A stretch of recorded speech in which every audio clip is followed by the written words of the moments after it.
he comes, here he comes. There's the trumpets, there's the drums, here he comes. Hopalong Cassidy, here he comes.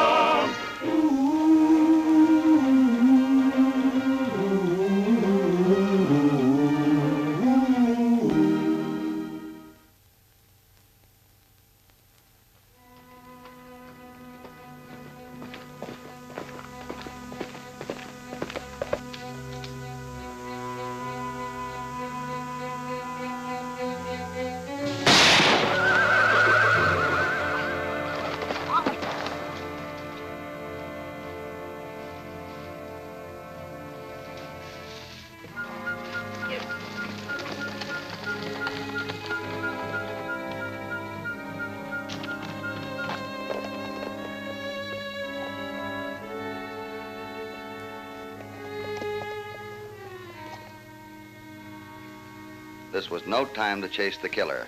A man's life was at stake.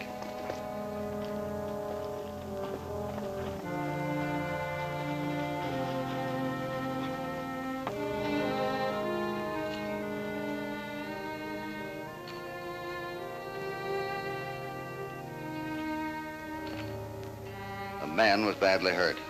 He managed to say he was Dan Emery, son of the owner of the Diamond E Ranch.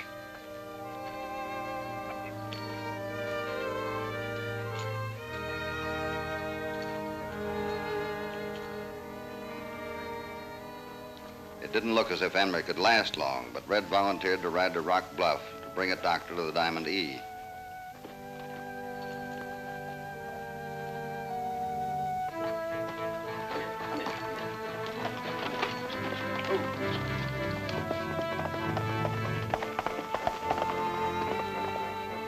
I tried to question Dan about the motive for the ambush, but all I got from him was a mumbled phrase, Croft. Croft did it.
Emery, better come out here.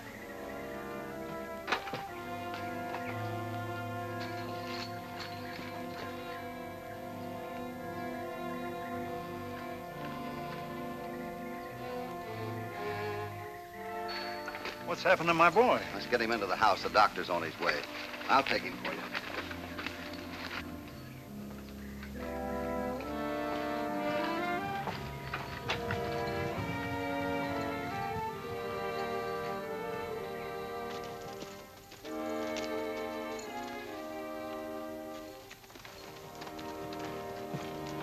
Here comes the doc.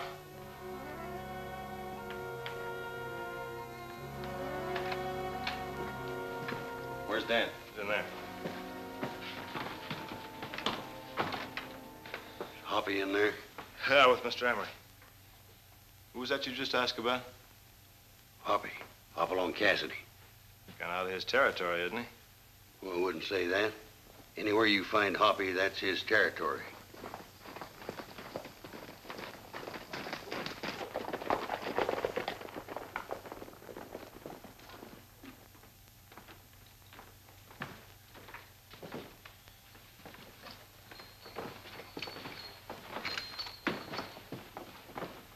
Doc. When you get his body into town, will you get that bullet out for me? That's a little unusual. Yeah, but it might be important. If it'll help, sure. Thanks. Don't you worry about Croft, Mr. Emery. Me and the boys will take care of him. John, You better come into town after a while and make the arrangements, huh? All right, Doctor.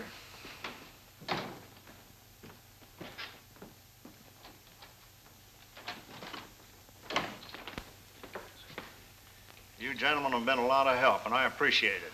Thank you, sir. Where can I get a little feed from a horse? Oh, right out in the barn and help yourself. I mentioned that Dan had spoken the name of Croft. According to Emery, Neil Croft owned the Lazy Sea, the big outfit over the hill from the Diamond E. There had been a long-standing feud between the two concerning water rights and grazing land. From time to time, guns had blazed. Recently, I'd begun to think the trouble was over. Ever since Croft came back from Chicago with that new wife. It just shows how wrong a man can be. But he'll pay for this, and it won't be to his liking. Well, it's just possible he didn't do it. Oh, of course he did it. Who else would harm Dan?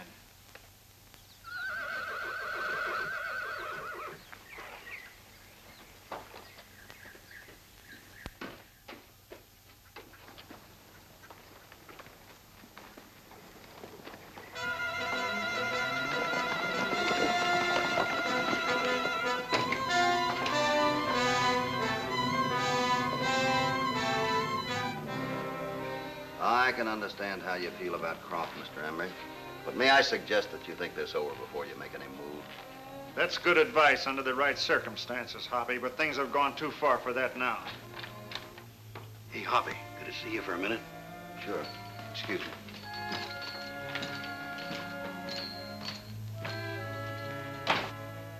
Red had heard Emery's men talk about squaring accounts with Croft. I saw them heading over the hill toward the Lazy Sea. They were steamed up over the killing of Dan. But I didn't aim to see one injustice done to right another one, not without proof of Croft's guilt. Come here.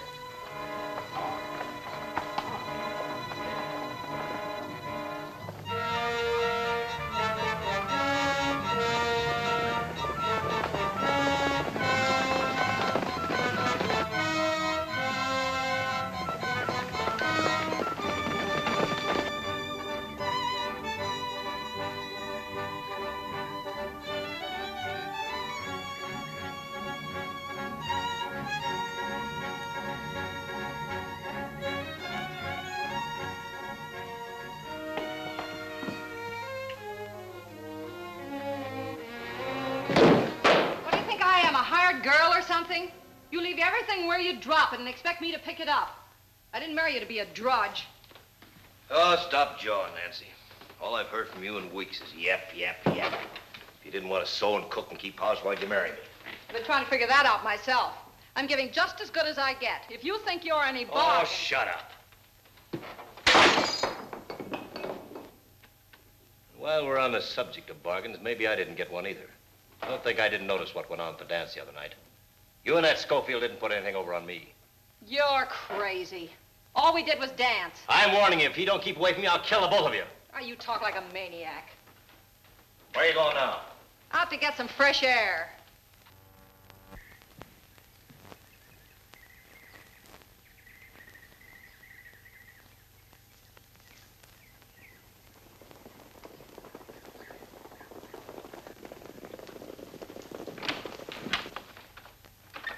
It looks like the boys from the Diamond E. I wonder what they want. More than likely our own men coming back from the North Range. Have it your way.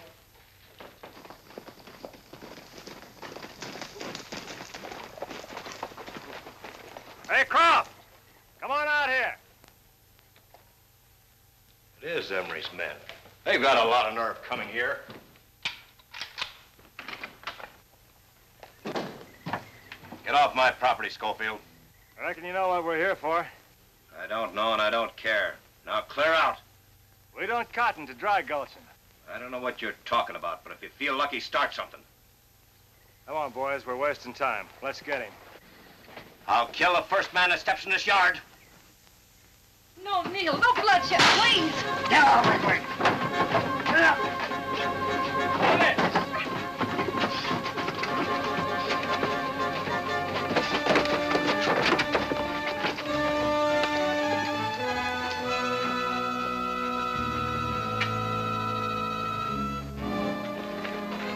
Hurry, get the boys.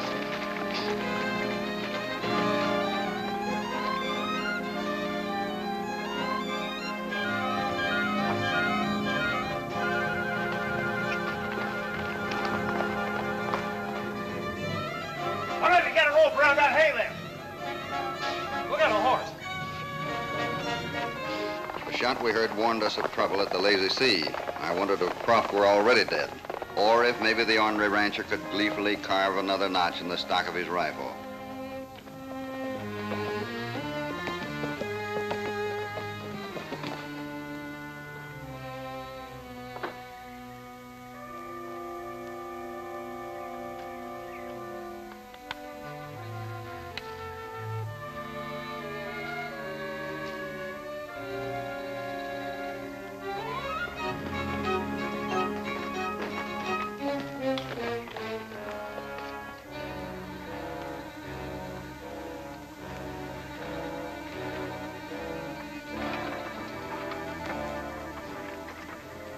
Only seconds separated Croft from hanging.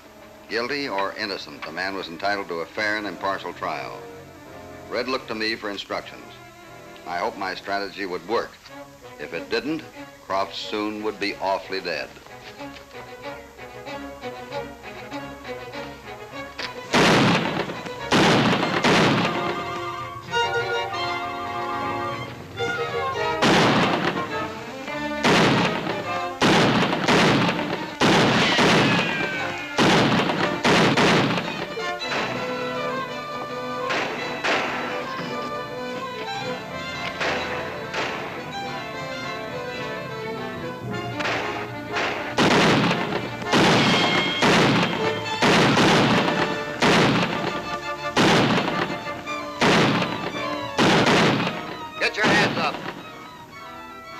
Red, keep them covered. If they try anything, let them have it.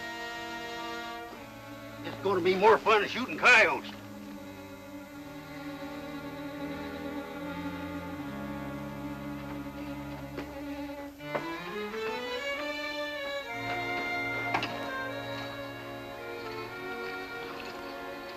The law says that a man is to be tried by a jury of his peers, and I don't think you men meet the requirements. So pick up your hardware and get back to your own ranch.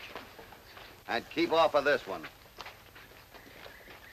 You got away with a lot of things, Cassidy. This time you've tangled with the wrong man. I'll see you later. Yeah.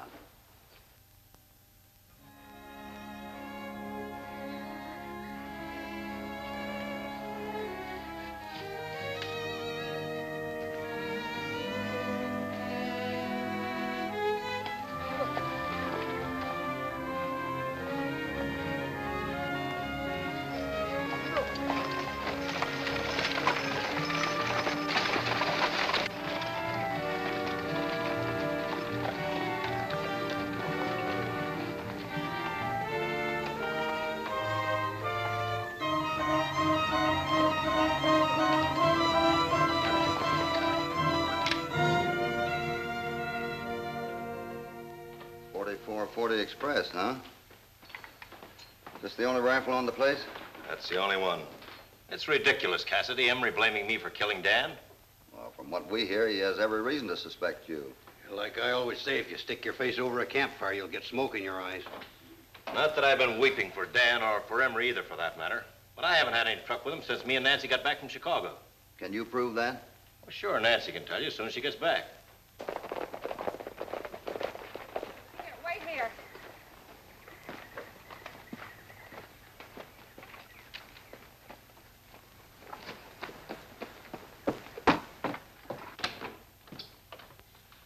Neil, you're safe.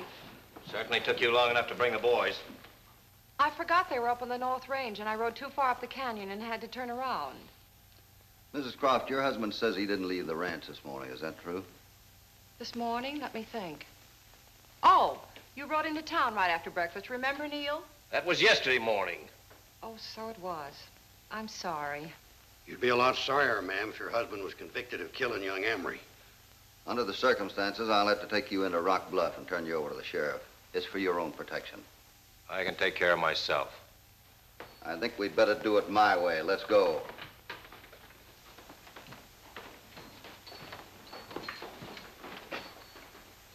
Look after things till I get back. And keep away from that Schofield.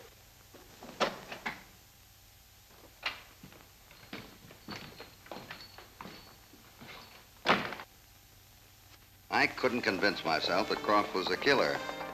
But I asked myself, if not Croft, who and why? It was only a hunch that caused me to leave Red behind to keep an eye on the lazy sea.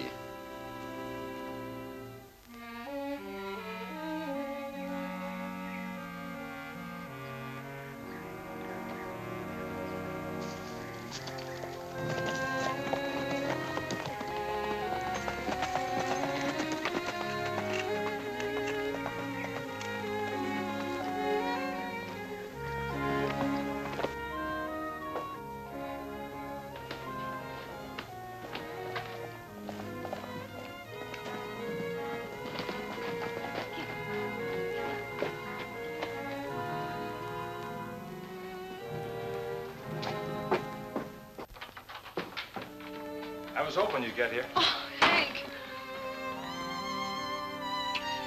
Neil's threatened to kill us if he catches us together. Oh, calm down. Take it easy. Oh, Hank, why can't we just go away and forget the whole thing? Neil, the ranch, and this whole mess. Because I want that ranch, honey. And I'm gonna get it.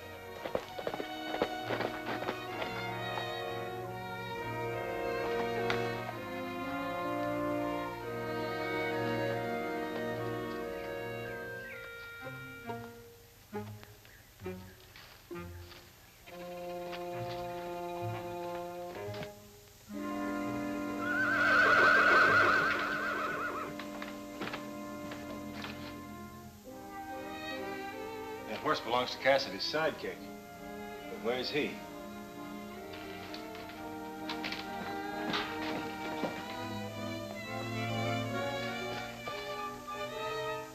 There he is. All right, I'll keep him busy while you get out of here. If anything happens, leave a note in that can over the fireplace. I'll get going.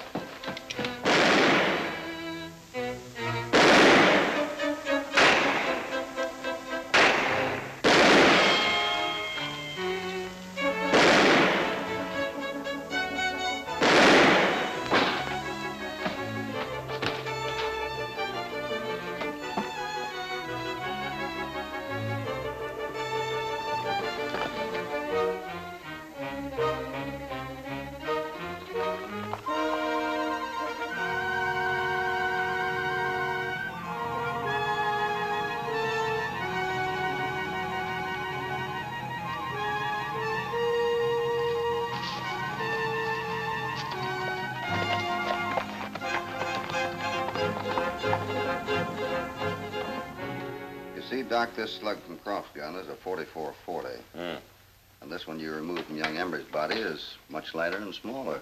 Yeah, quite a bit lighter. I'd say this is about a 30-30. Probably fired from a Winchester. Well, it would seem then, unless he has another rifle hidden away, that Croft didn't commit the murder after all. Well, I'm so sure he didn't, I'm going to ask the sheriff to release him. Say, by the way, what about Croft's wife? Do they get along all right together? And nobody seems to know for sure. You see, she's a lot younger than Neil. Yeah. Quite pretty, too. He's kept her at the ranch quite a bit to himself, so nobody's got a chance to get too well acquainted with her. You don't think she had anything to do with Dan's killing? Oh, she deliberately tried to throw suspicion on her husband.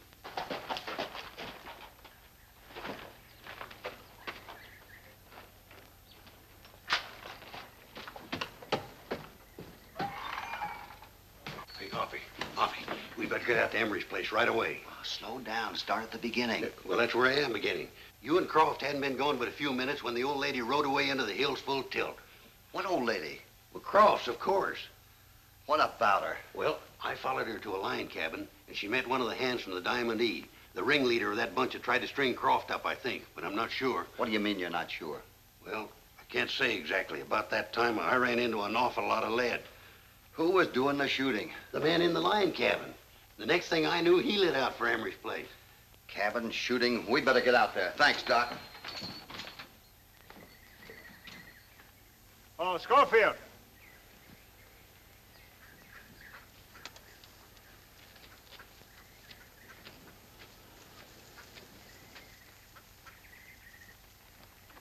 I'm riding into town to make arrangements for Dan. I want you to know I'm sorry about this, Mr. Emery. I'm gonna need a new foreman. Do you think you can handle the job? Yeah, I'm sure I can. Anyway, I'll do my best. I know you will. Oh, I've got some things to tend to. Excuse me. Go ahead.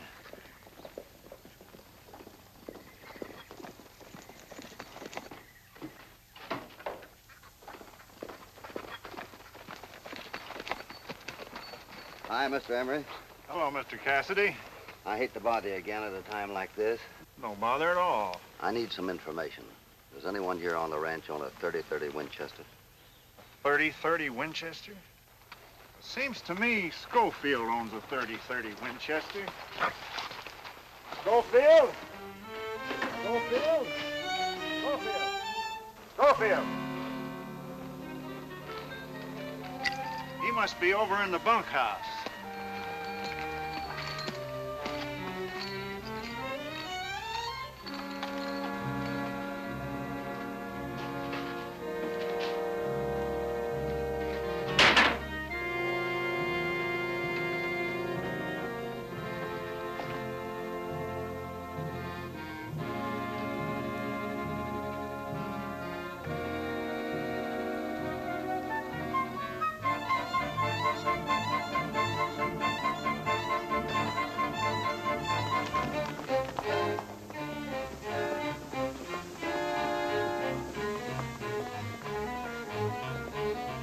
Hoppy!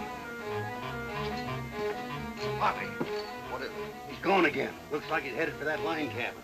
You wait here. But Hoppy, I...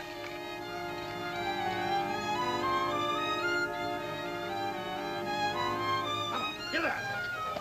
Get out.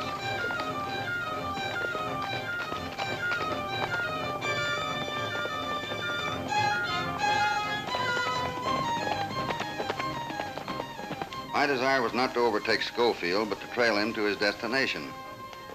He had no way of knowing that the sheriff had released Croft.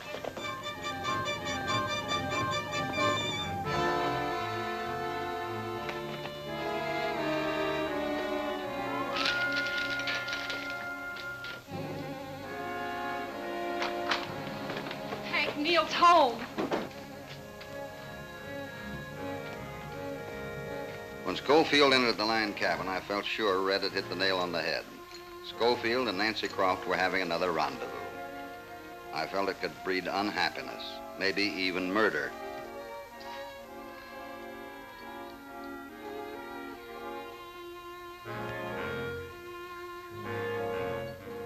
I was just writing you a note. Does Neil know where you are? No, I don't think so. Hank, I'm scared. Well, snap out of it, will you? Gotta get rid of him while you're still his wife, or we'll never get that ranch. But it's not worth it, Hank. You've already murdered young Emery. Isn't that enough? Shut up, will you? I gotta think things out.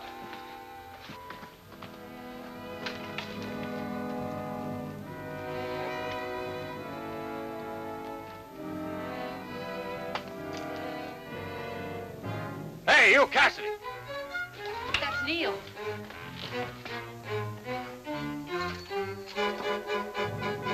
Settle everything right now.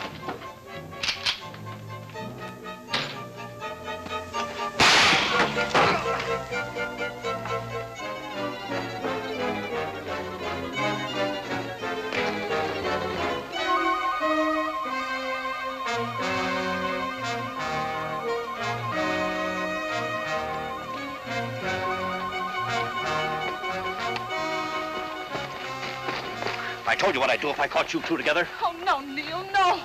It isn't what you think. I think it is, Nancy. You're no good. You never have been. No!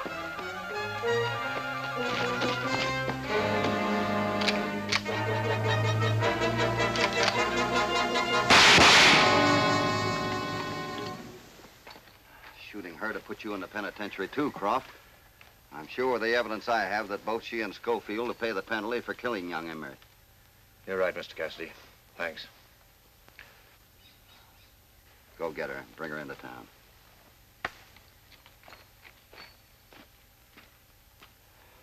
All right, come on your feet. I'm deeply indebted to both of you. Whenever you happen this way again, drop in. Yeah, we sure will. I hope the next time it's under happier circumstances. In the meantime, so long and good luck to you. Thanks, Hoppy. You too, Red.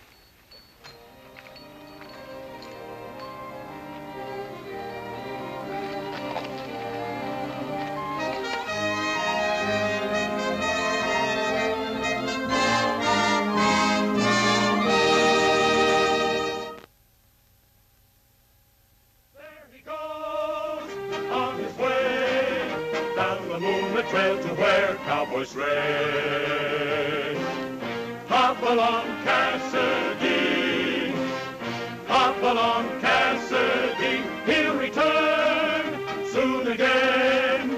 There's no use to say goodbye until then. Here he comes, there's the trumpets, there's the drums, here he comes. Hopalong Cassidy, here he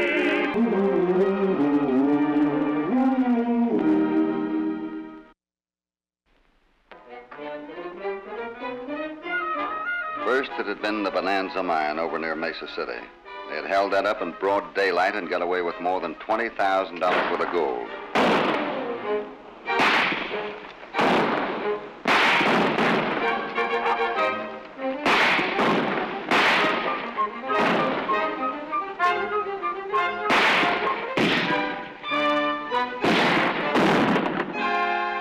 3 nights later, they held up the owner of the Silver Dollar Gambling Hall in Verde and got away with over $10,000.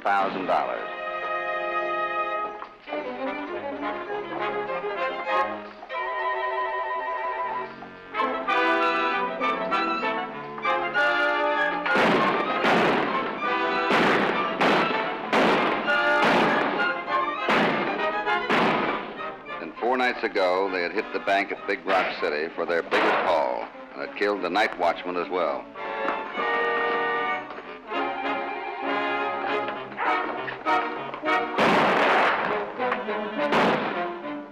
All this had happened within 10 days, within 50 miles of the town of Twin Rivers.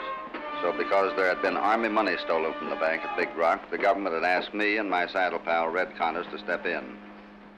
Well, from what you told me, the men who held up the bank and the mine must be the same outfit. We're positive of it, Cassidy. And we've checked with the man who ran the gambling hall at Verde. His description of the men tallies with ours.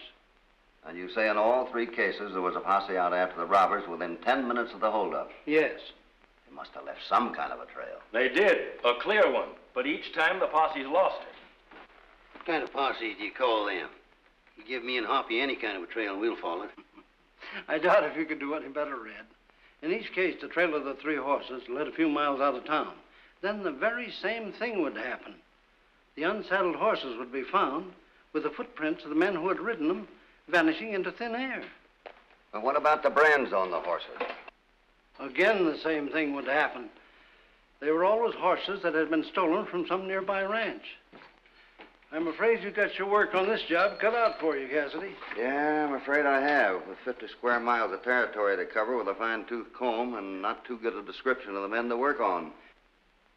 Well, I'm sorry we couldn't have been more help to you. Well, thanks for coming over. Thank you, Mr. Murphy. Cassidy? We'll keep in touch with you. Well, looks like we're in for a little excitement again, Hoppy. That should please you. Sure does. You know, things have been altogether too peaceable around here for me. Where do we go from here? First we better start checking up on any strangers in the territory. And now's a good time to begin. Sooner the better.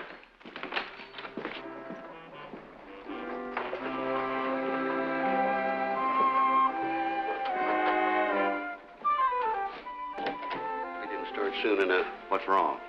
I'm in for a lecture on my fighting sinful ways. What do you mean? That peddling Deacon Denby's coming back into town. That might do you good. Come on, let's Hoppy. Hey, that's a stage driver with him. go. Hurt. Something's happened.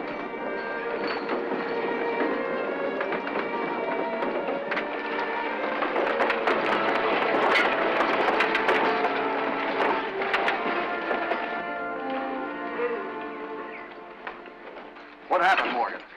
Our friend fell among evil people, Brother Cassidy. We can see that for ourselves. What happened? 3 men held up the stage at 10 Mile Ford. They killed Dennison, who was riding shotgun with me. Then they took the express company strongbox. But I winged one of them before he creased me. Then what? Well, then I passed out. And when I came to, they had cut my horses loose. So I started walking on down the road toward town. And I was just about to pass out again when the deacon came along and picked me up. Boys, get him over to the doctor right away, will you? Thanks, Deacon, for what you've done for me. No need for thanks, son. I merely did what the Good Samaritan did many years ago. You go along now. Thank you. Deacon, you live out around 10 Mile Ford. You didn't happen to see 3 men riding together, all about 35, 40 years old? No, I'm afraid I can't be any help to you there, Marshal. I come to town to see if some goods that I needed had arrived. So I took the shortcut from my place to here. I saw no one until I picked up the stagecoach driver just outside of town. I see. All right, thanks. We better get out there before that trail gets cold.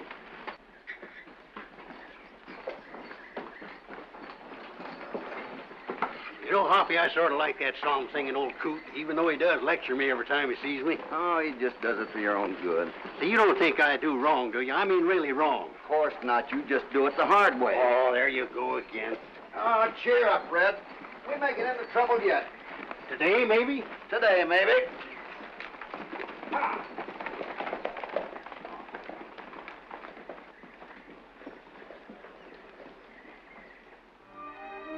Red and I had picked up the trail of 3 horses back at the stagecoach and had followed them as they circled the hill to come back near the road a mile from the holdup. So far, so good. But here, where we found the saddleless horses, this robbery began to take on the same pattern as the others. There were the clear imprints of boots of 3 men, and just as suddenly, the footprints had disappeared into thin air.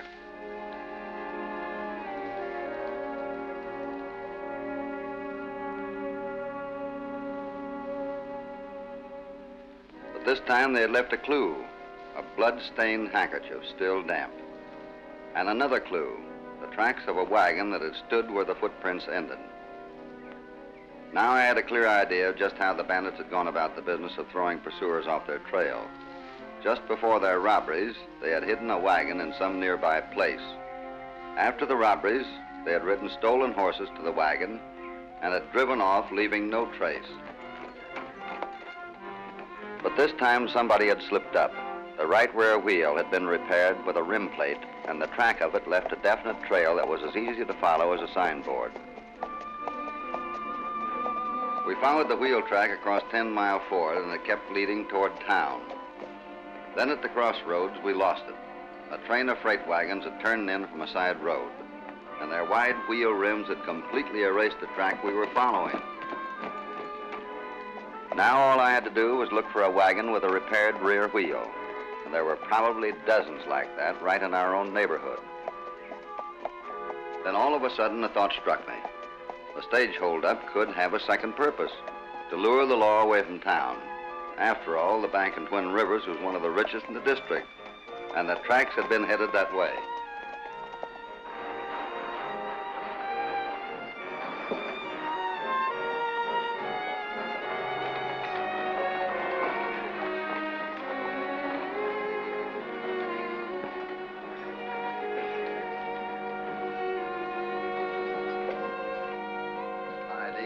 Brother Cassidy?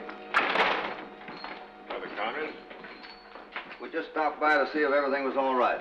Did you think it wouldn't be? You're darn right. The trail of them hold-up men's wagon was headed right and toward we town. lost the trail. We just wondered if you'd had any unexpected visitors. The only unexpected visitor we've had today is my friend Denby over there, and of course you men know him. Yeah? Sure, he's a friend of ours, too. He's one of my best depositors. Keeps a large account here. Almost $100, ain't it, Denby? Yes, sir, Brother Boyle. $96.40 worth of the root of all evil. When the sum reaches $100, I trust you'll send it to the missionaries' fund as usual.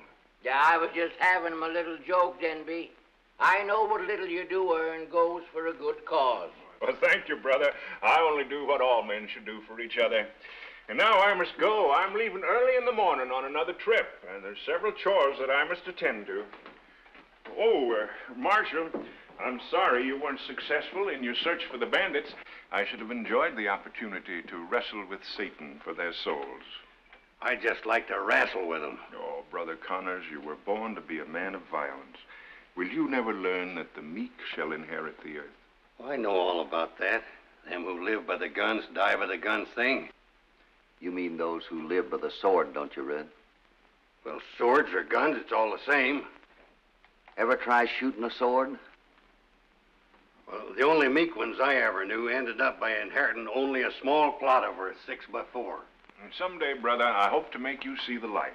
Won't do a bit of good, Deacon. I've been trying for years. Perhaps if you listen to my talk this evening. Are you going into another one of them long-winded sermons? Yes, it's my last chance to exhort the sinners of Twin Rivers on this trip. Thanks for warning me. I still hope to see you this evening. Good day to you, gentlemen. Good day. Good day to you, sir. Well, I'd keep my eyes open anyhow. I'm not worried about the stagecoach bandits. They're probably long gone from this district by now. They're smart. Too smart to put another job so close to the last one. That's what bothers me. They're just smart enough to figure that a lot of people have the same idea. Cassidy, I'm considered an intelligent man, and I'm willing to bet on my reasoning that I will not have a visit from those same men. Well, I hope you're right, but I wouldn't bet it your way. Come on, Red.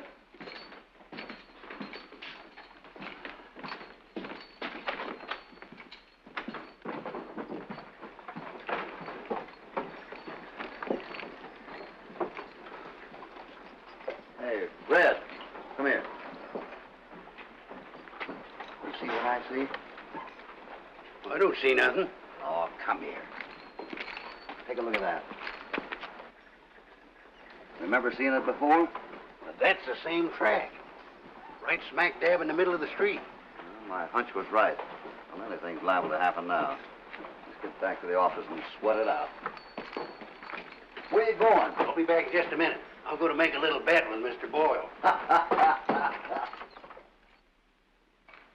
And all my brethren, listen to me. Listen to me and hear me say again and again, repent. Repent and make your future bright with happiness. You wastrels, you idlers, you deniers of all that's good, cast out your sinful ways and come into the light. I haven't finished yet, Brother Connors. Purify your souls, and you will know peace everlasting. Now, I've traveled this beautiful country of ours from one end to the other, preaching the word. Sure is a long-winded old coot. Took him a half hour to get warmed up. Yeah. Now, you've been very patient. But if you'll just do as I've told you tonight, then you'll reap the reward in this life as well as in the next. Well, thank you, brother. I'm not an ordained minister, nor do I have any particular faith or creed. I just have an unbounded love and feeling of fellowship for all of mankind. And if my words here tonight have brought better understanding that, why, thank you, brother, thank you, to any one of you, then I'll depart a happy man. And now, my friends, I must say farewell. Farewell, and peace be with you until next I visit our fair village. And remember the word for tonight. Repent. Repent and make your future a bright and happy one. Amen. I thought he never would get to that amen. Neither did I.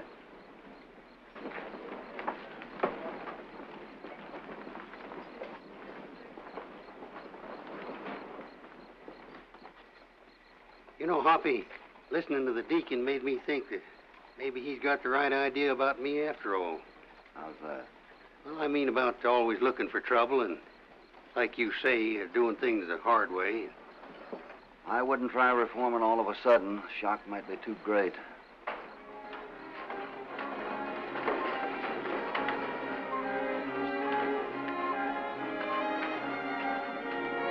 I think you and I'd better walk across the bank. I got a feeling something is about to happen. You have? Uh-huh. Good.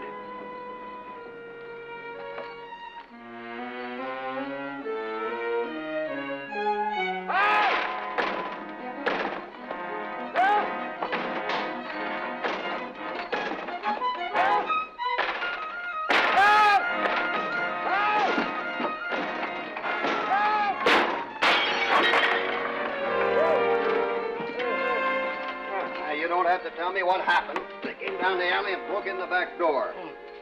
Two of them.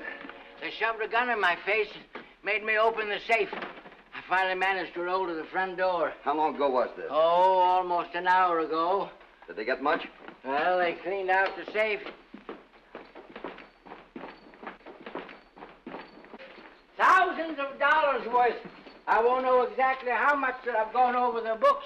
And right under your nose, too. What about that new burglar alarm? One that's supposed to run on batteries. They cut the wires. Well, they must have known plenty about the bank in advance. Your burglar alarm and your habit of working on your books on Friday night. Well, what are you wandering around for? Why didn't you find out who did it? I know who did it. The same men that held up the stagecoach this morning. Well, don't stand there. Go on out and get them.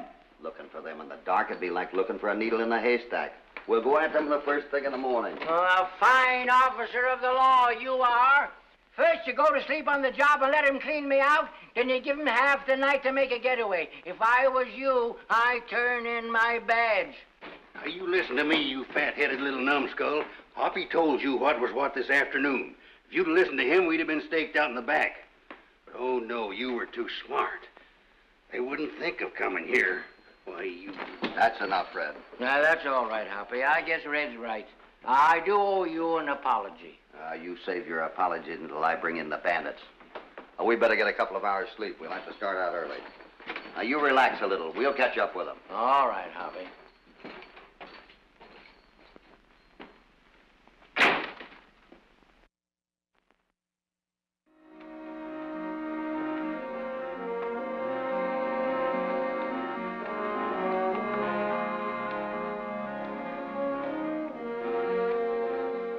We had picked up the trail in the alley back of the bank and had followed it for a couple of miles across country.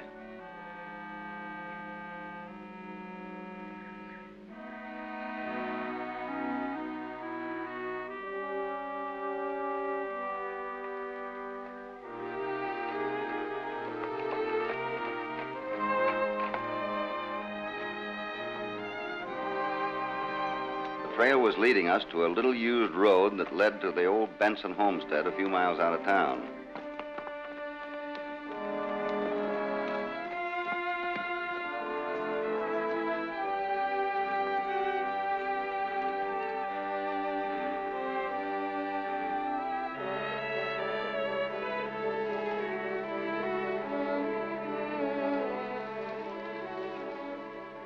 It was exactly the same pattern as before. Here on the road were the same wagon tracks and the same footprints of 3 dismounted men vanishing into thin air. The wagon tracks were leading to the Benson house, less than a quarter of a mile away. And now I began to see who was behind the whole setup.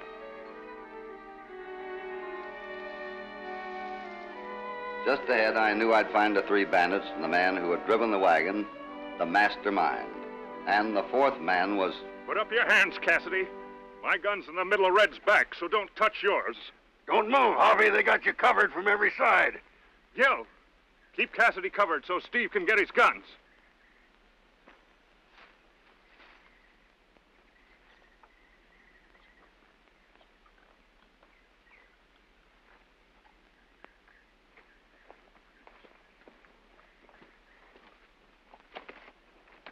I've outsmarted you again, Cassidy.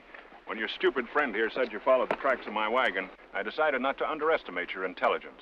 I knew you'd be on the trail as soon as it was daylight, so I backtracked to here. We'll take him to the house.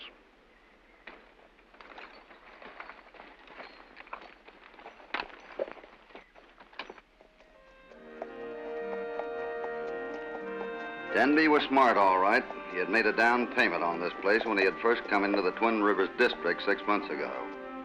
This was his headquarters, where he could hide the loot from the robberies each time he returned from his trips. And nobody would ever suspect him of being the brains back of the bandits.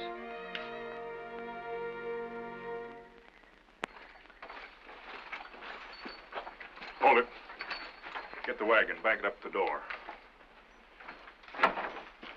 Get in.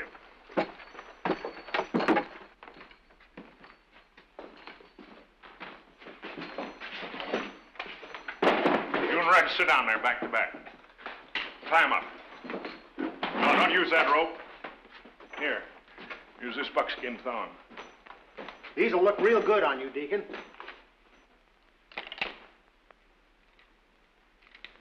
Why, these are beautiful, Cassidy. Yeah, I think I'll keep them always to remember you by. There. That ought to hold them, Deacon. All right. Get that stuff out of the hiding place under the floor of the parlor. Put it in the wagon. Gil, give him a hand. I'll take care of these two until you get the wagon loaded. Well, Cassidy, I guess you've pretty well figured out by now how I operated. How I carried my men from place to place, hidden in the back of my wagon. I've got a pretty good idea. Yeah, with your intelligence, you would. I admire you, Cassidy. Too bad you had to get yourself in a position where it became a question of you or me. It couldn't happen to anybody. There's a fortune in those boxes. The result of months of careful planning. I trained my men below the border, kept them hidden there until I was ready to act. With your brains, you could have been a rich man and gone about it the honest way. Perhaps too late to think about that now. Well, Red, I suppose you're wondering what I'm going to do with you and Cassidy. I'll bet you're not figuring on helping us live to a ripe old age. You're quite right. You know where the Black Canyon quicksands are, Red? Oh, that's it. Yeah. Shortly, I'll load you and Red in the back of the wagon along with my men. Then I'll drive to the quicksands. Then the men and I will drive on without you and Red. Do I make myself clear? It'd be a lot easier if you just done away with us here. Easier, perhaps, but not wiser. Hopalong Cassidy and Red Connors must disappear completely, without a trace. Then when your horses are found, it's possible that someone at Twin Rivers will conceive the idea that you two were in on the robbery. No matter what happens to Hoppy and me, the law will catch up with you one of these days. I don't think it will. The law always takes care of your kind. Not in my case, it won't. Because I've planned the future as carefully as I planned the past. That robbery at Twin Rivers was the final one. And as soon as I dispose of you two, I'll drive on across the border. There, I'll pay off my men and disperse them, and I'll live in luxury for the rest of my life. Gil?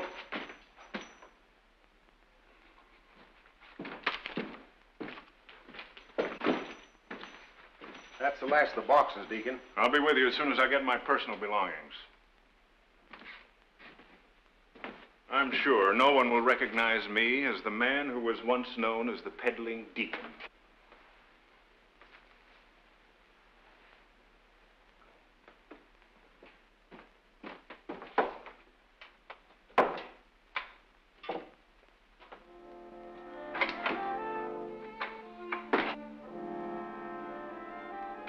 You suppose there's any water in that boiler back there?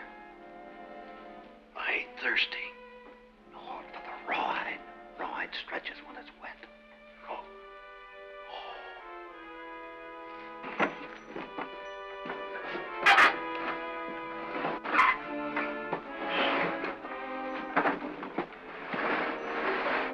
Hold it. You'll break your back lifting that box. I'll give you a hand. All right, let's go. Watch your shoulder. Yeah, that's it.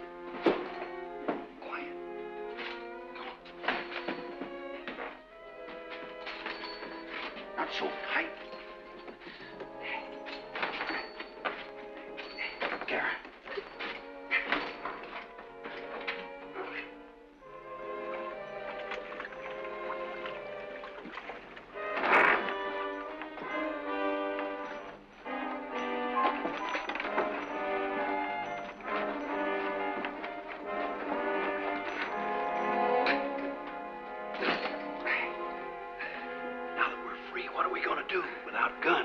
You ever get a whiff of ammonia? Come on.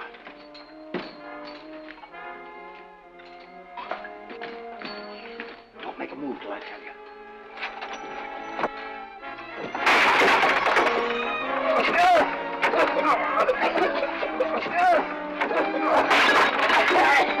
Help, Deacon! The dynamite! All right, get over there.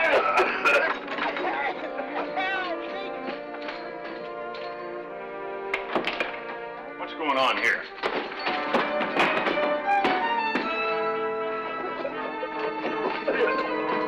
How you doing, man? Wonderful, Hoppy. Just wonderful.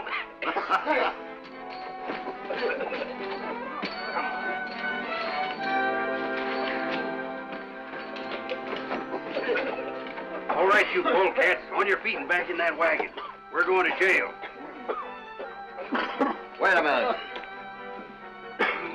That's cleared out enough now. Get in there. Keep an eye on him, Red.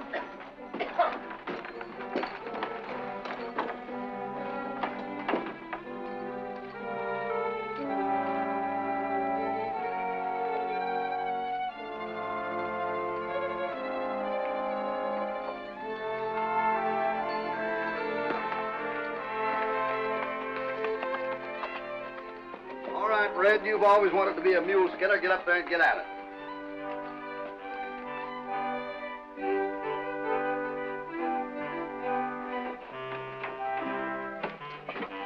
You all set, Brother Cassidy? All set, Brother Connors.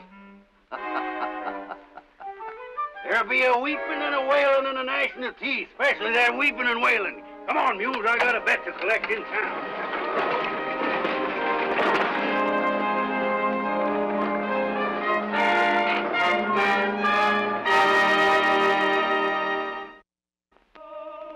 On his way down the moonlit trail to where cowboys raid. Hopalong Cassidy, Hopalong Cassidy, he'll return soon again. There's no use to say goodbye until then. Hopalong, here he comes, here he comes. There's the trumpets, there's the drums, here he comes. Hopalong Cassidy, here he comes.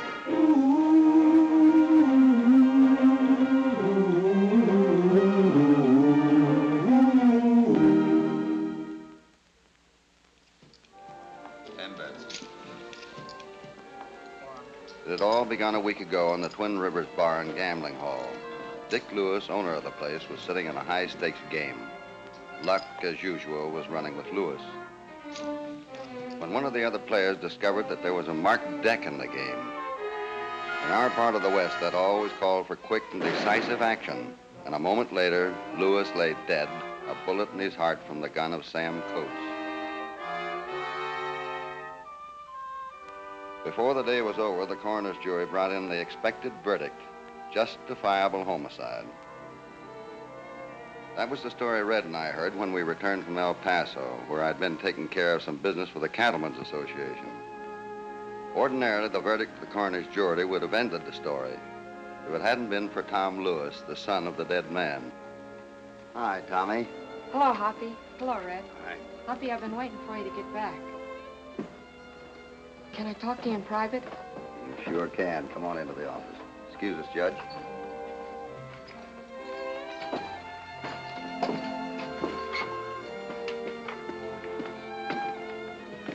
Oh, why don't you get it off your chest, Tommy? Here, use this if you have to.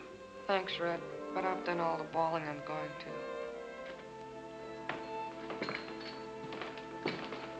Hoppy, what am I gonna do? I can't let people go on thinking my dad was killed on account of a marked deck. Was the deck marked, Tommy? Yes, it was. But somebody else must have brought it into the game. Dad told me he never had a marked deck or a pair of crooked dice in the place. He said the house could win honestly. Percentage would take care of that. If the boy was telling me the truth, this was more than just a shooting over a card game. It was a frame-up for a cold-blooded murder. Please, Hoppy, will you help me prove my dad didn't bring that marked deck into play? I'll do my best, Tommy. But first, we got to figure out what we're going to do with you. Oh, I'll be all right. Why don't you listen to Hoppy? Why don't you lay off me? Always telling me what to do. All I ever says to him is, why don't you go to school? Why don't you clean yourself up? Why don't you quit hanging around your dad's gambling place? See what I mean, Hoppy? He whines me to death. Red only does that because he likes you, Tommy. I kind of like him, too. But he gets on my nerves sometimes. I got news for you. I've known Red a lot longer than you have. You should know what he does to my nerves sometimes. But I don't know what I'd do without him. Now to get back to you. Your mother lives in Denver, doesn't she? Has she been notified? Yeah, she and my stepfather are on their way here now.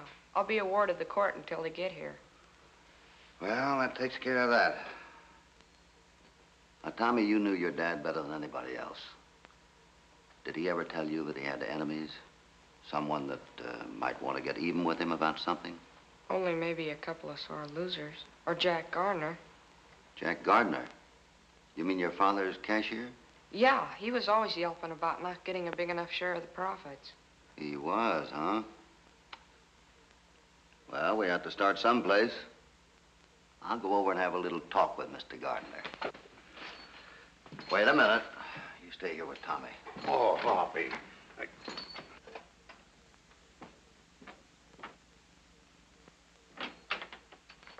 Hello, Cassidy. Hi, Gardner. What's on your mind? Oh, curiosity mostly. I just found out you were in charge here. Court appointed me until Tommy's legal guardians get here. No, thanks. Did Lewis leave much of an estate? Oh, you should have it. Over 50,000 cash in the bank alone. The kid gets it all, I suppose. That's what the will says. Just between you and me, how long had Lewis been using a marked deck? I don't know, Cassidy, but he's had those in his desk for the last 6 months. Are these the same kind of cards that were in the game when he was shot? Yeah, take a look at the markings. They're perfect. Not one chance in a million of anyone finding out about it. Coach found out about it. Well, that's that chance in a million. This place was making a lot of money. Why do you suppose he took a chance on using a marked deck? He wanted to sell out. I guess he figured on getting everything he could out of it before he sold. That's a lie. Dad never meant to sell out. Don't call me a liar, you little brat, or I'll slap you silly. Don't you touch that kid or I'll break your neck. That's enough, Red. You too, Gardner. Tommy, there's certain things you have to learn to face, and this is one of them. Your father was killed because he cheated with a marked deck.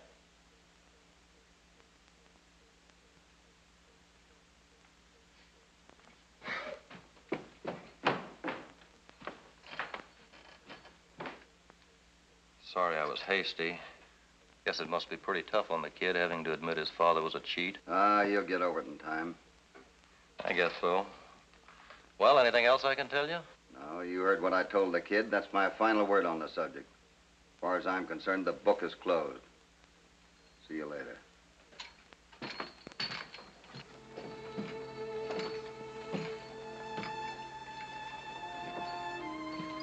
Tommy, I'm sorry I had to talk the way I did. You let me down, Hoppy. Quit me cold. I haven't quit you, son. I'm still on your side. But I heard what you said about Dad cheating and everything. Maybe we'd better go inside and talk this over, huh? Come on.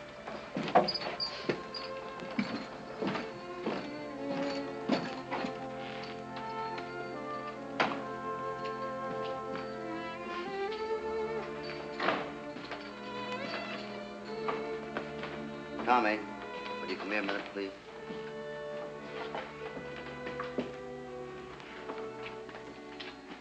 I know what I said to you in front of Gardner over there sounded pretty bad. But I want you to know that you and I are in this deal right down to the finish. No matter what you hear me say or see me do, you'll have to trust me. And no questions. It's a deal, Hoppy. But I still don't see why you talked like you did. I had to do that. I had to make Gardner think I believed him. Don't you understand? I should have known what was on your mind, Hoppy. I'm going over there and bring him in. Hey. You gonna arrest him, huh? Of course I'm gonna arrest him. And what are you gonna do for proof that he's involved? Oh. Well, you believe he's guilty, don't you? Of course I believe he's guilty. He lied about enough things. Before we make any move against him, I want to find out if there's any tie-up between him and the man who killed Tommy's dad. You mean you're gonna look up this man, Coates? Exactly. I want to find out all about him. You won't have to look far for him, Hoppy. What do you mean? There's Coates now. The one leading the horse. Somebody else must have gotten a card game with him. Yeah. Let's see what this is all about.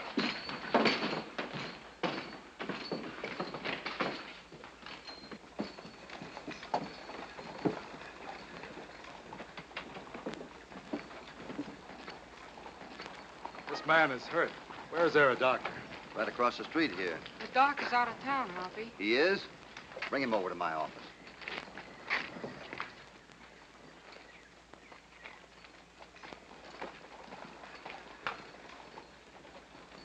Help him get him off of there, will you, Red?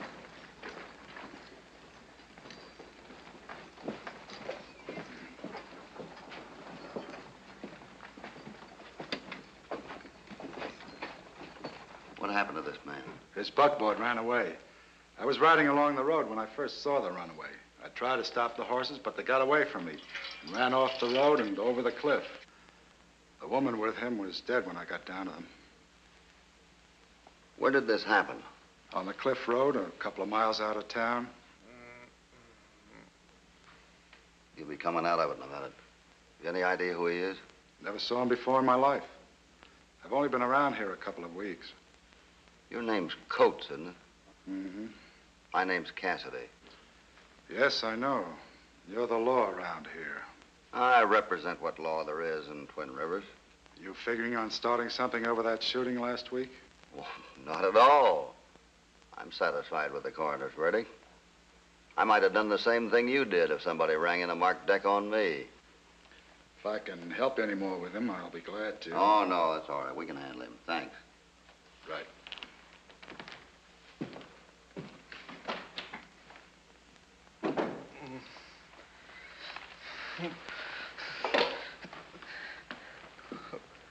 Where am I? Who are you? What happened? You better take it easy, mister. You had a bad fall. Oh, yes. Yes, I remember now. My wife. Where's my wife? Is she all right? I'm sorry to have to tell you this, mister, but your wife is dead. Dead? No. No.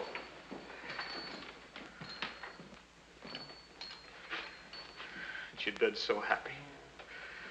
Looking forward to having her son Tommy with her again. After all these years. Well, you must be Tommy Lewis's stepfather. Yes. I'm Brad Mason. So you're the skunk that ran away with Tommy's mother when he was only 5 years old. What are you doing for a living now? Rustling sheep? That's enough, Fred. Tommy, come here a minute, please. This is Tommy Lewis, Mr. Mason. Hello, son. I want to be friends with you.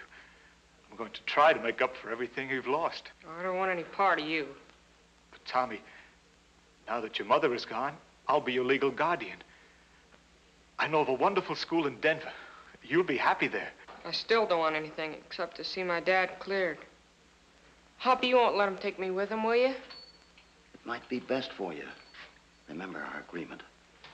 This boy's been through quite a lot in the last week. Suppose you leave him here with me. Maybe I can help straighten him out. Thanks. It's a good idea. I'll take a room in the hotel until I can get things settled. You know, the estate and everything. Yes, I know.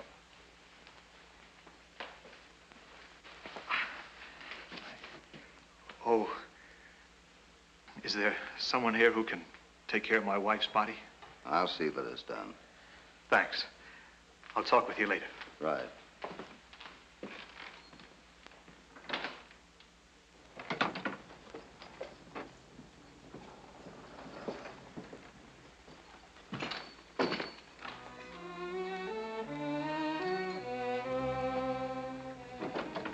For a man who'd been over a cliff in a runaway, he'd got away with mighty little damage to himself. And suddenly, 2 and 2 began to make 4. First, the boy's father had been killed, and then his mother. I was sure it was more than just coincidence.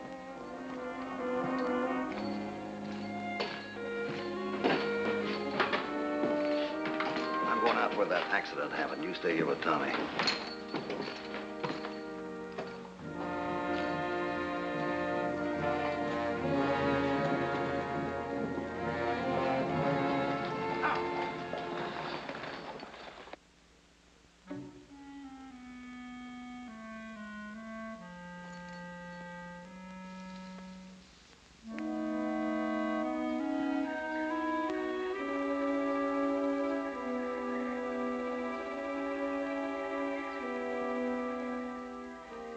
Down at the bottom of this ravine lay the wrecked buckboard and what was left of Tommy's mother. She had paid for the mistake she had made. I had learned one thing on the climb back up to the road. The man didn't live who could carry an unconscious man up that steep wall. In the dust of the road, footprints showed that two men had walked to the edge of the ravine and then walked back to a horse. And there were footprints of a woman's shoes, a woman who had struggled for her life. I was sure now that this so-called accident had been just a cover-up for another cold-blooded murder.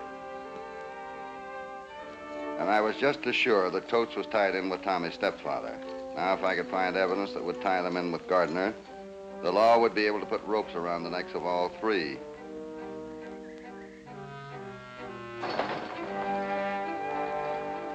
The place to look for the evidence I wanted lay in town.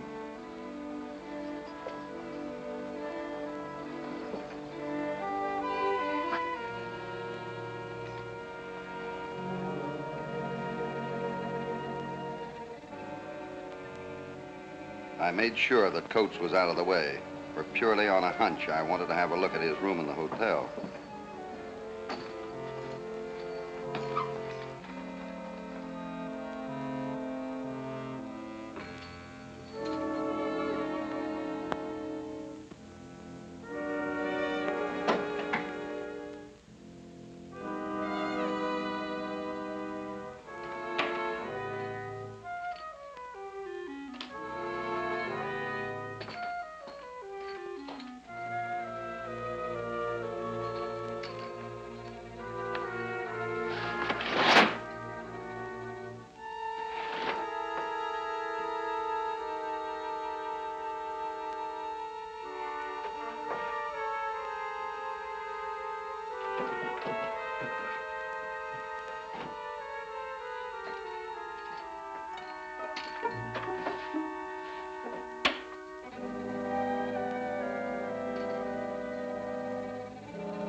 In the saddlebags, I found the tie-in between Coates and Gardner.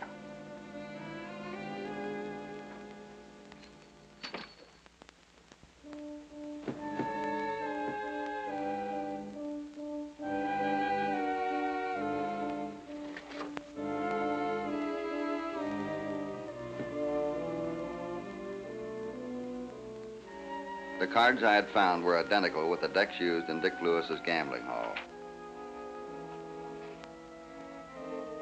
And here was marking ink and the pen.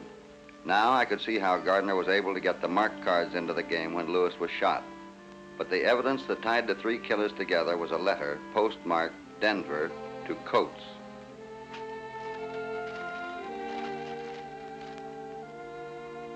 And the part that would hang all three of them read, "Glad to hear that you have contacted Gardner and that he will play ball with you. As soon as my wife is notified of Lewis's death, we will leave for Twin Rivers.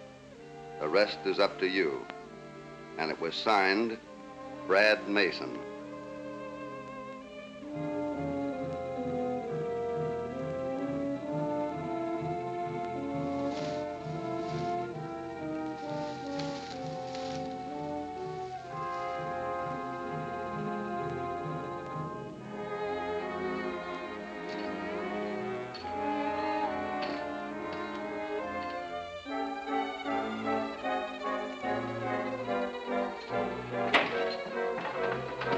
Get your hands up, Cassidy. Get back in that room.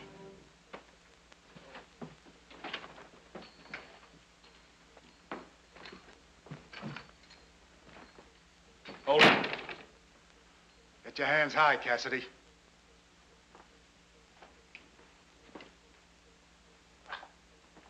Lucky for me that Mason saw you going into my room and warned me. But I should have figured you had ideas right from the start. I knew you were a lot smarter than the rest of the dumb clucks around here. Thanks for that compliment. Find anything interesting? Enough to hang all three of you.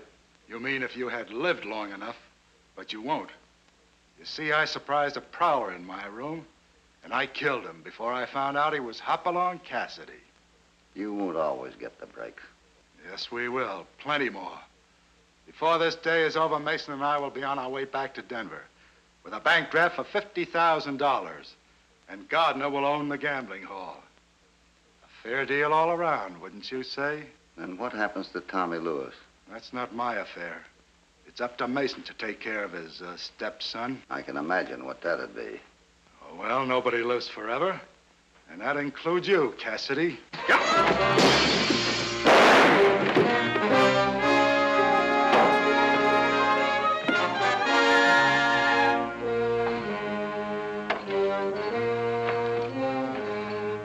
We heard a shot, Cassidy. What happened? I just saved the county the expense of hanging coats.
Take him in off the street, will you, please? Thanks, Fred. Well, that's 2 down and 1 to go. Where's Tommy? Well, that's why I came looking for you. To tell you they came and took him away about 10 minutes ago. Who took him away? Judge Graham and his stepfather. Where'd they take him? Last I saw of him, they were headed for the judge's office. I came looking for you, and when I went back, there was no sign of the kid or Mason. Well, I guess I'm just no good to you, Hoppy. Oh, that's all right, Red. I guess you couldn't help it. Come on, I want to talk to that judge. What's the shooting, Hoppy? Never mind the shooting. Where's Tommy Lewis and Mason? Well, I'll tell you, Hoppy. Mason and I discussed the situation. He thought it was in the boy's best interest to be taken away from the scene of his unhappiness as soon as possible. So I concurred in his opinion. Turned over a bank draft to him. Never mind the campaign speech, Judge. Where's the boy? He was on his way to the junction to get the train for Denver. I loaned Mason my rig.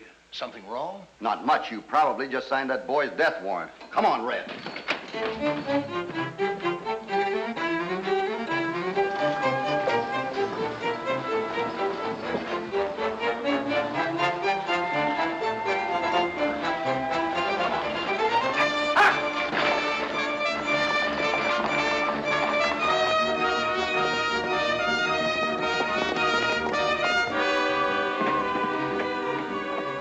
Mason must have caught sight of us just about the same time we caught sight of him.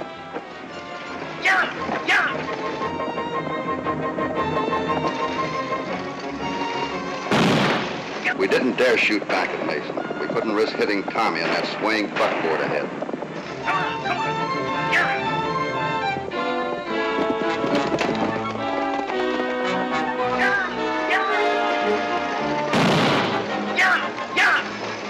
Mason's 6th shot.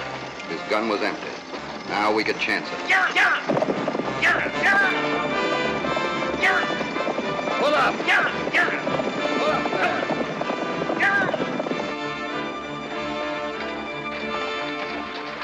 Keep him covered, Red.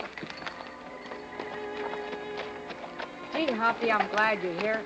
I was scared. Don't worry now. Everything is all right. Would you like to ride Red's horse back to town?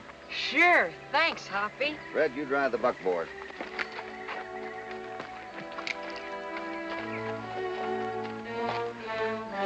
Get over there. Ooh. All right. Let's go. Red, Hoppy's back from the county seat. Hiya, Hoppy. Hi, Derwin. How's the family? Fine. Hi, everybody. Hi, Hoppy. Well, for goodness sake, you look wonderful. Thanks, Hoppy. Hi, Red. Hiya, Hoppy. Well, Judge, they took care of Mason. Yes, what happened? The jury found him guilty of murder in the first degree. He'll spend the rest of his life in prison. Well, the evidence you had, he'd have hung if I'd been the prosecutor. Personally, I think there's been too much hanging. I'm satisfied that they put him away for life. Got my papers ready? Yep, here you are. This paper makes you the legal guardian of Tommy Lewis until he reaches the age of 21 years. Is that all right with you, Tommy? Sure. That makes me just about the luckiest kid in the world. Well, Red and I'll get you over to the junction so you can get the train for Austin. By this time next week, you'll be enrolled in one of the finest schools in Texas. Thanks, Judge. See you later. Here we go. Goodbye, boys. Bye. Bye, Judge. Goodbye, Tommy.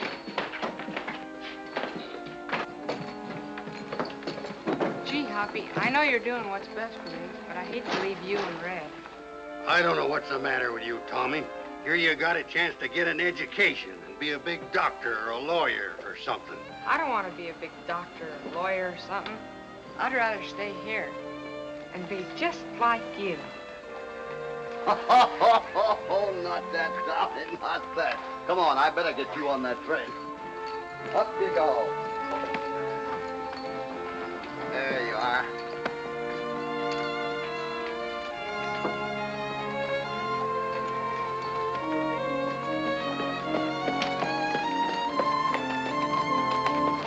There we go.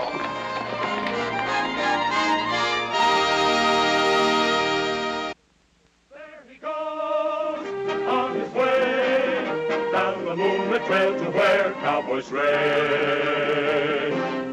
Hopalong Cassidy, Hopalong Cassidy, he'll return soon again. There's no use to say goodbye until then. Here he comes, here he comes. There's the trumpets, there's the drums, here he comes. Hopalong Cassidy, here he comes.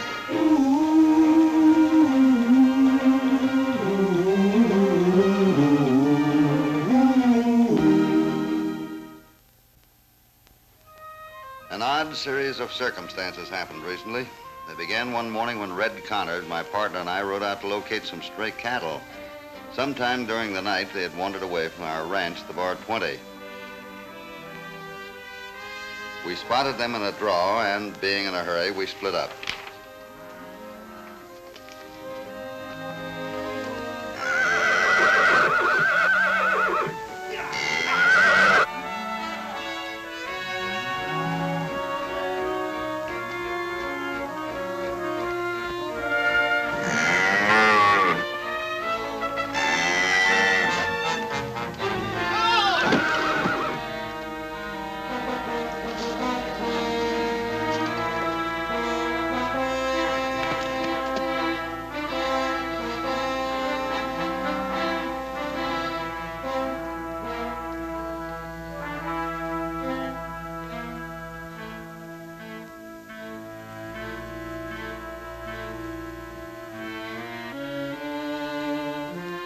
Red was still out like a light when I got him home to the Bar 20.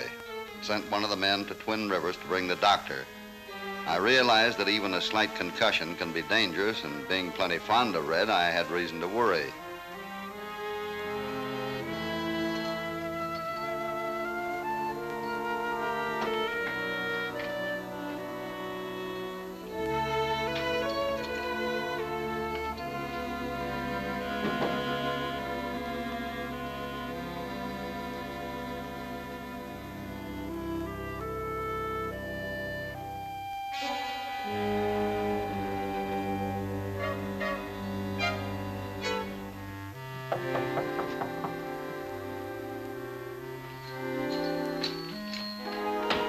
Hello, Hoppy. Hi, Doc.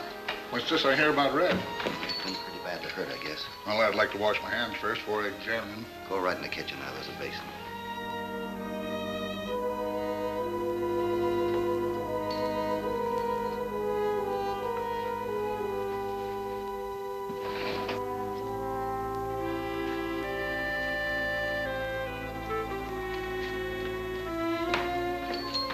where's the patient?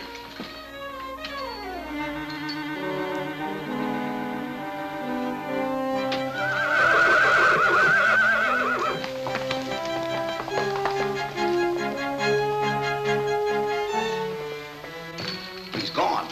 What? You wait right here.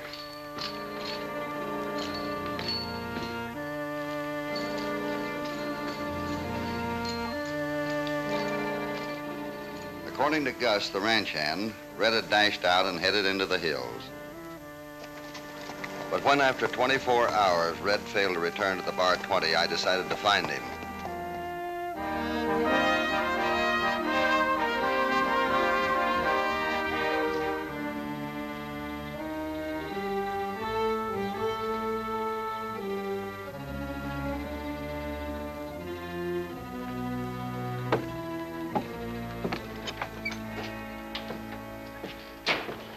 Anything on the Thomas woman? She's doing on the stage today. You'll meet it, of course. Naturally. Just as we planned. Leave the details to me.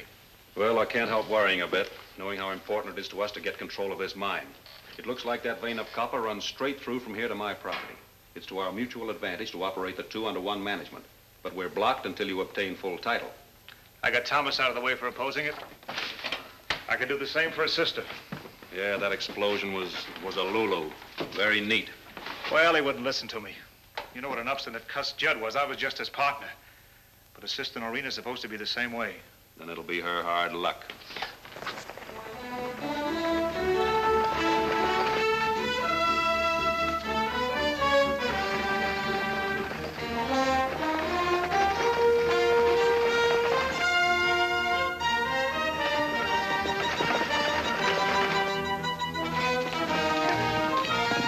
I'd been riding for a couple of days following Red's trail.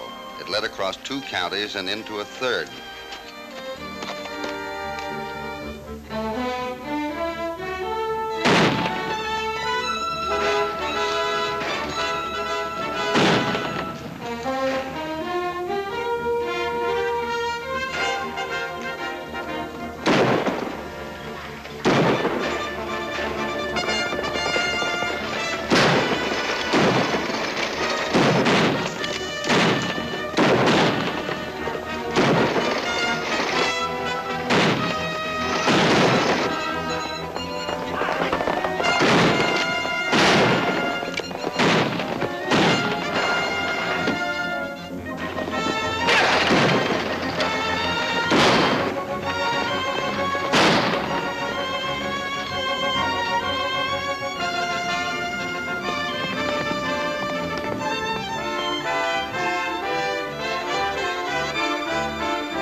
Thanks, stranger. We're all right here. All right, on your way. Yeah, sure, baby. When I had satisfied myself that nobody on the stagecoach had been hurt, I had decided to talk to the wounded highwaymen. They were dead. The stagecoach wasn't carrying gold or anything of value, so the attempted holdup didn't make sense. Out of sheer curiosity, I decided to follow it into the town of Broken Wheel.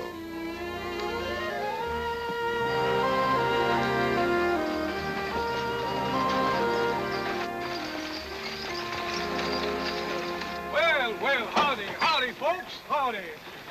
What kind of trip did you have? Well, everything was all right until we got out here a little ways, and then some outlaws tried to hold us up. Well, did they get anything? Nope, don't even know what they were looking for. Wasn't it exciting? We get too much of that kind of excitement out here, miss. Personal, I'll take it nice and quiet. I sure would like to know who it was who drove them off. That shouldn't be hard to find out. Here he comes right now. So it is.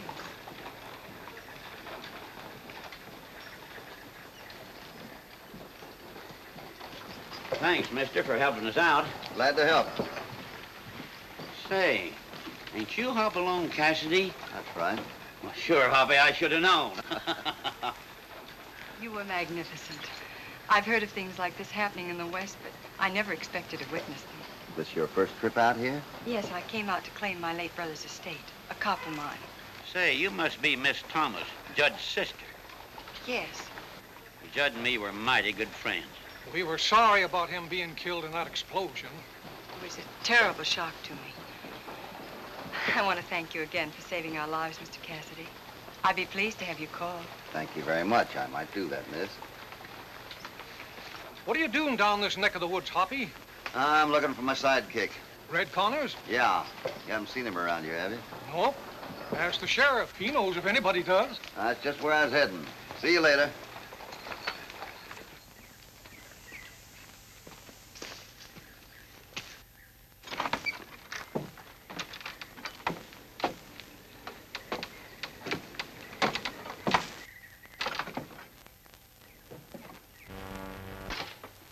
See, something went wrong. You can say that again. Both of my men are dead. A stranger interfered. Stranger? Where did he come from? He rode up just as we closed in on the stage. Clem got it from the stage guard. Stranger got Joe. So, what now? I wish I knew. If we could have made it look like Noreen Thomas was the victim of a holdup, that would have settled it, no questions asked. Now it's going to be tough.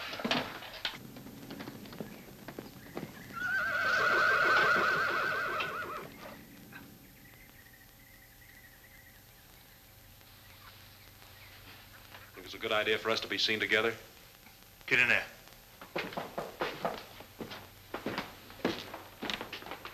Come on in.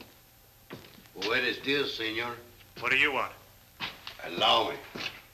I am Don Diego Colorado. Fresh out of food and water for myself and my horse. There's plenty of fresh water in the stream about 100 yards from here. Gracias, senor. And the food? You'll have to go up to the cook shack near the mine, about a quarter of a mile up the canyon. Muchas gracias. Just a moment, mister.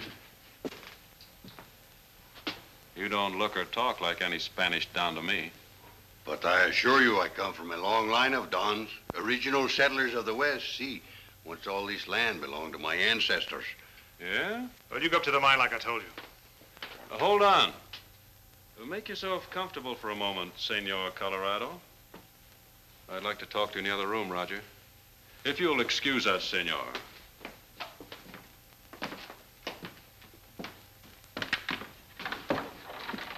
That guy's as loony as a coot. I know that. But I've got an idea that might do just what we want.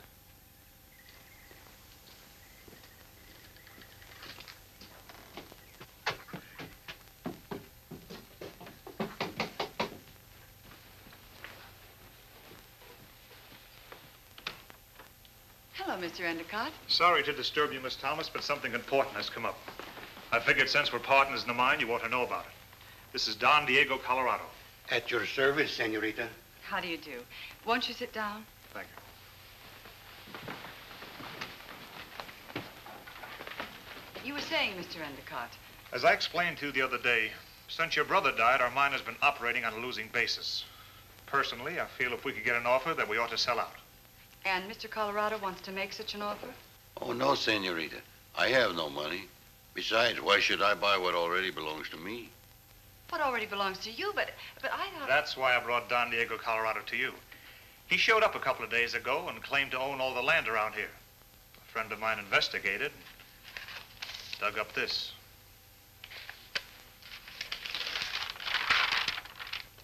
I can't read this. It's in Spanish. What does it mean?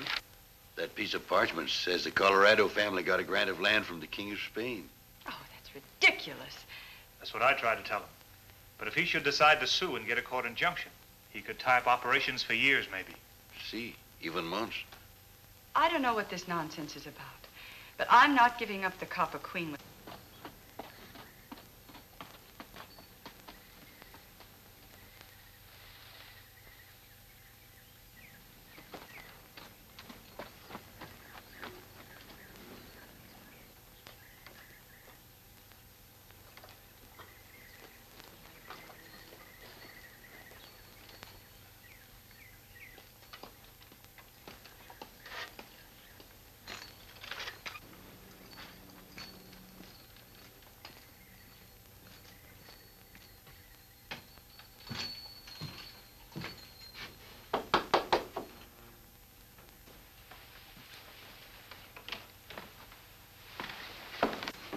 Thomas, I don't know whether you remember me. Oh, yes, of course, Mr. Cassidy. It's so nice to see you again. Won't you come in? Thank you. I was riding by when I saw a horse out there that belonged to a friend of mine. Oh, then you know these gentlemen. I know this one. In fact, I've been looking all over the state for him. Mr. Endicott, Mr. Cassidy. How are you? Haven't I seen you someplace before? I don't think so. I'm Miss Thomas's partner. I see. Well, Red, you sure had me on the go searching for you. Searching for me? Why were you searching for me, senor? Allow me, Cassidy. This is Don Diego Colorado, of one of the oldest Spanish families in the West. This is Don... Oh, no. Say, what is this? This man is Red Connors. He's worked for me for years. That right, Red? You're mistaken, senor. Never before in all my life have I seen you. Don Diego has proof of his identity. He has? He brought this here. He claims that our copper mine is on his land.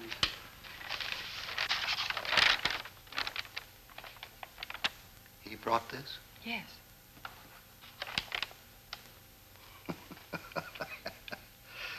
This thing is a forgery. You, of course, are an authority on parchment documents? I don't have to be. Sure, it's written on parchment. But any parchment dating back to the 1600s would be so brown and brittle you couldn't even read it. I don't think you had to worry about Red taking away your mine property. But I would keep my eyes open if I were you. I'll take your advice, Mr. Cassidy. Well, Red, it's a long ways home. You still insist we are friends, amigo? Yeah, but that can change any minute if you don't come along quietly. All right, I give in. But first, I have a souvenir in my saddle pack for the senorita. I will get it. A souvenir for me? But, Mr. Colorado, Please, think nothing of it.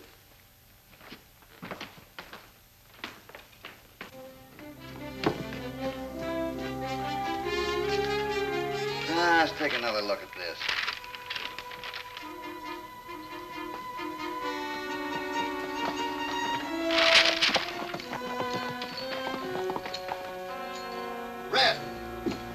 Red, come back here. Your friendship appears to be entirely one-sided, Cassidy. I better get back to the mine, Miss Thomas. When you get more rested up, we'll go over the books. Very well. But remember one thing, Mr. Endicott. My brother lost his life for that mine, and I have no intention of letting it slip through my fingers. Neither have I. Hope your luck holds out. Thanks. You don't suppose those two are trying to put something over on us? What reason could they have? They don't know anything about the mine. I can't answer that right off. But if the one is Hopalong Cassidy, I've heard he's cagey like a fox. Yeah, maybe so. But the one we know as Don Colorado is strictly a loon. All of which gets us exactly no place.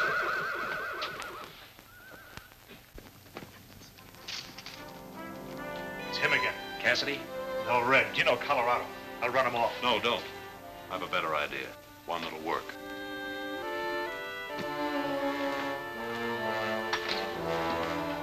Ah, I sure fooled Senor Cassidy.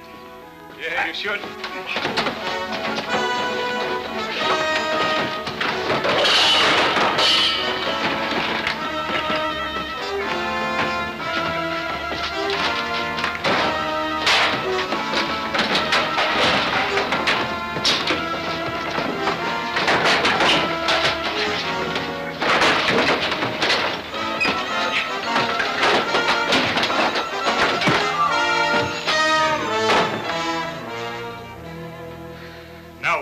I'll tell you later. Help me get him up to your powder house. Here. I hope you know what we're doing. I do. After hearing Noreen's story, I knew that the answer to her problem must be up at the mine.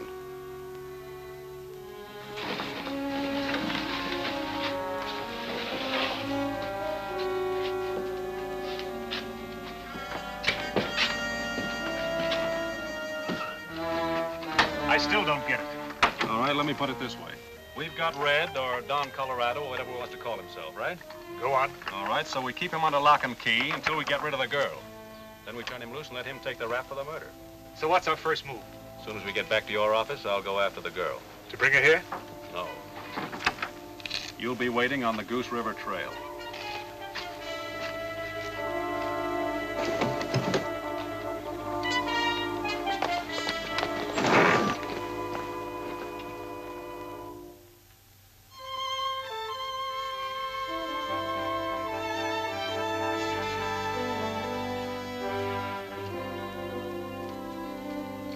The office of the Copper Queen appeared deserted, with not even a horse in sight.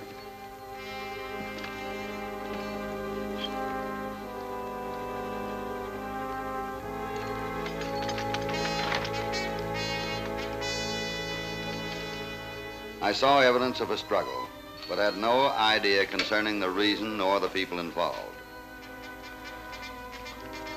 I knew that gun as well as I did my own. It was Red's.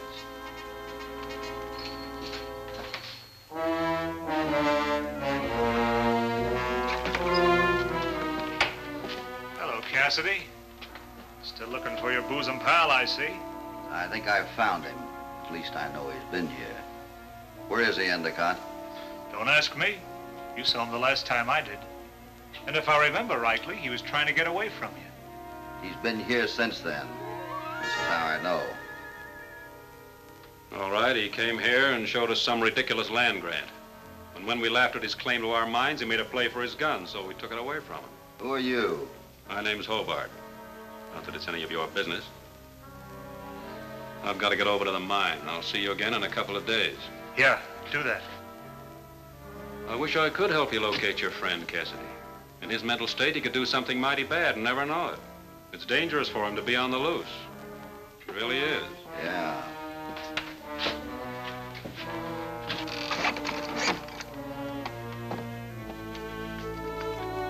Hey, you mind if I take a look at your mine? Help yourself.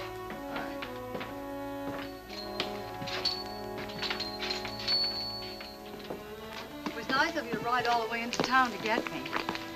Certainly hope Endicott isn't badly hurt. Quite serious, Miss Thomas. Otherwise, I wouldn't have bothered you.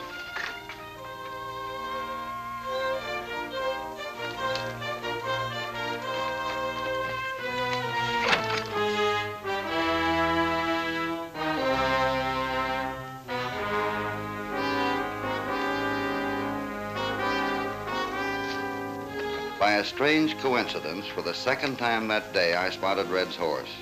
The whole affair was falling into a sinister pattern. Red! Red!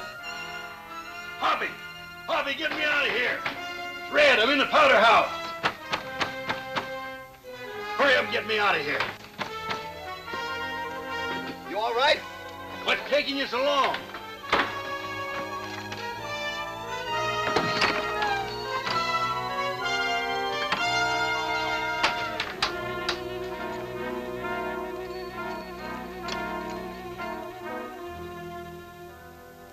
Red remembered nothing between the time he fell off his horse and his regaining his full faculties in the powder house.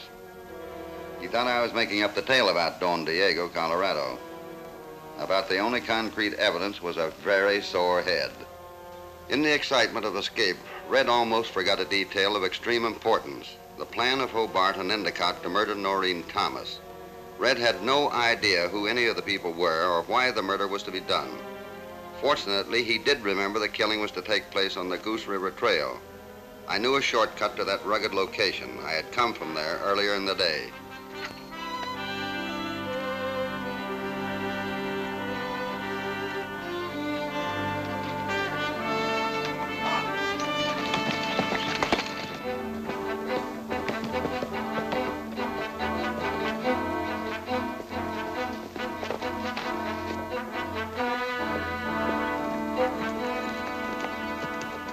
Vastly relieved to see Endicott making fast time over the Goose River Trail.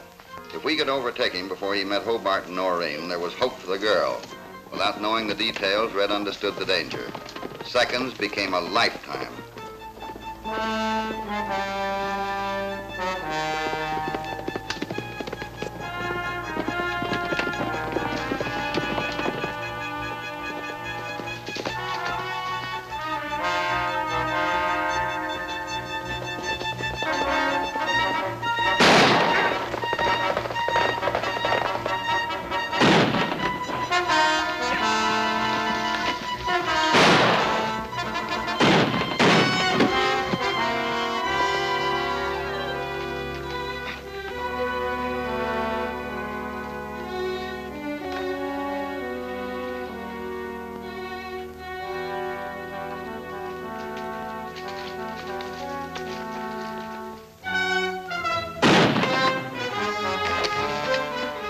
Stay here with the girl. Get out of it.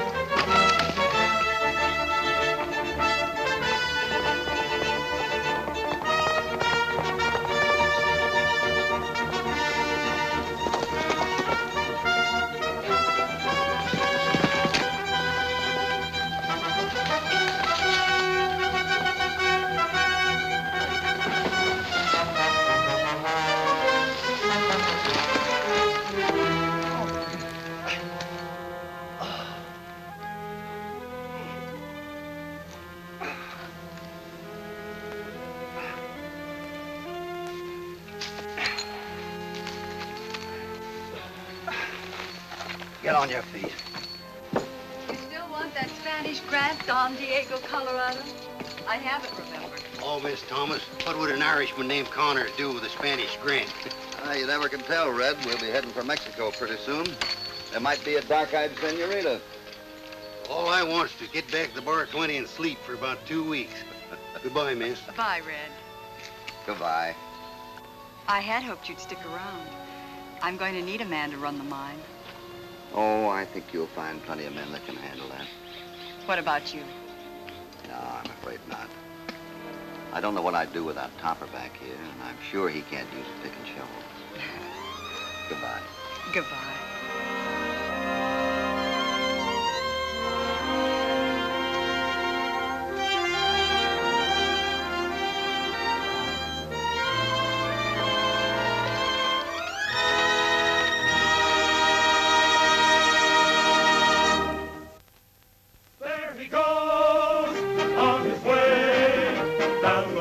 Trail to where cowboys race. Hopalong Cassidy, Hopalong Cassidy, he'll return soon again. There's no use to say goodbye until then.